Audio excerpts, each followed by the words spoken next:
After 14 games and numerous spin-offs, the Romance of the Three Kingdoms video game franchise has been running longer than most millennials have been alive. Romance of the Three Kingdoms XIV offers one of the largest rosters to date with over 1,000 officers, plus the ability to create custom characters. This iteration sticks with the franchise's tried-and-true turn-based strategy gameplay on a carefully crafted map of China. Since the franchise is based on the Romance of the Three Kingdoms historical novel, the story's main plot points do not change between titles. There are some non-historical scenarios in the game, but the main focus is clearly on scenarios that are based on the content of the novel. The book is considered to be one of China's 4 great classical novels, so the tale has already endured the test of time. However, not all is well in the Romance of the Three Kingdoms XIV, as the dialogue is terrible. It's corny, stilted, and about as subtle as an avalanche. It feels like a poorly translated Japanese video game from an early PlayStation 1 era, with none of the campy charm or excuses. The introductory cinematics, on the other hand, are much better, concisely laying out the historical context for the scenario in an interesting manner. Romance of the Three Kingdoms XIV is a turn-based strategy game. The only goal is to unite China under your leadership before the year 351. Failing to do so, or losing all your cities, will result in a loss. To win, players will need to recruit officers, raise armies, and control territory to slowly push out competitors. The game's emphasis is squarely on combat and politics. The economy is extremely simple and mostly automated. Armies are led by an officer who dictates their formation and troop numbers. Each officer has their own set of traits that can trigger, and some have special abilities that can turn the tide of battle. Success in combat focuses on troop positioning, managing supply lines, and configuring the right army for the right task.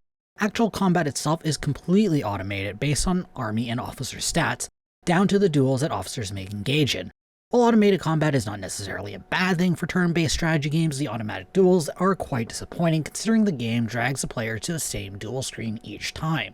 While not nearly as complex as combat, the politics system is where players will conduct a variety of diplomatic intrigue and assign officers to positions of power so they can manage the day-to-day operation of the player's territory. At the end of the day, players must control all of China to win, so politics is simply a means to create the most ideal situation for their armies to operate in. Romance in the Three Kingdoms XIV has no single campaign, but rather a series of scenarios that start at certain points in the book. Each scenario uses the same massive map of China, but configures each ruler and territory based on the source material. Players are free to pick any of the rulers, and the game provides a rating showing how difficult each ruler's path to victory is. There are some configuration options to lower the level of realism, adjust the difficulty, and create random leader placements instead of following historical events. The learning curve for new players is poor. There is a 4-part tutorial that teaches new players the absolute basics of the game. Upon entering a scenario for the first time, players will be bombarded with new features that are only explained in pretty bare terms in the help menu. There are some features designed for new players that automatically populate officers and armies based on the area of focus a player wants and the needs of the kingdom. These are not the ideal min-max setups, but do a good enough job for the new player just trying to keep their head above water. The game is oddly simple compared to other grand strategy titles, but Romance of the Three Kingdoms XIV still manages to be incredibly opaque.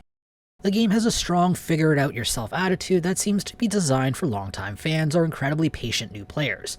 For example, the in-game suggestions and messages tend to be extremely vague and rarely give good shortcuts to the matter at hand. The PC port quality is good, with some minor hiccups. Most of the configuration can be done in-game, but more granular graphic options can only be accessed from the startup menu. The mouse and keyboard controls are well executed.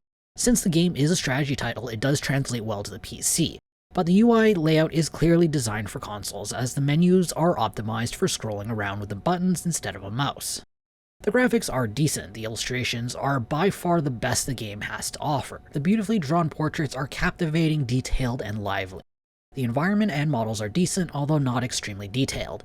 The duel animations are the weakest in the game, as it looks completely lifeless and robotic. It's as if the duel animations were torn out of a title in the series from 10 years ago.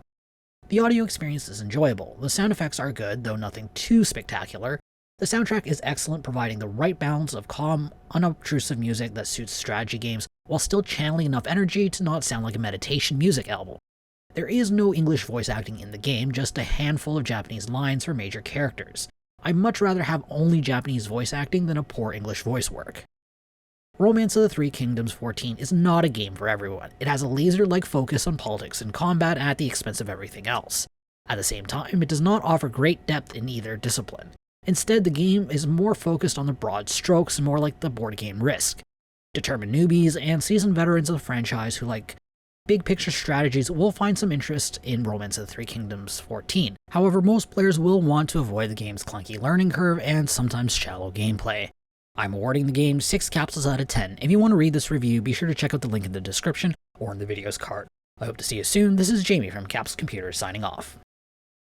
Hey YouTube, if you enjoyed this video, be sure to like it and subscribe to Capsule Computers for more awesome videos. If you're looking for more videos to watch, check out our review of Zombie Army 4 Dead War here on the left. If you're looking for another strategy game to play, check out our review of John Wick Hex here on the right.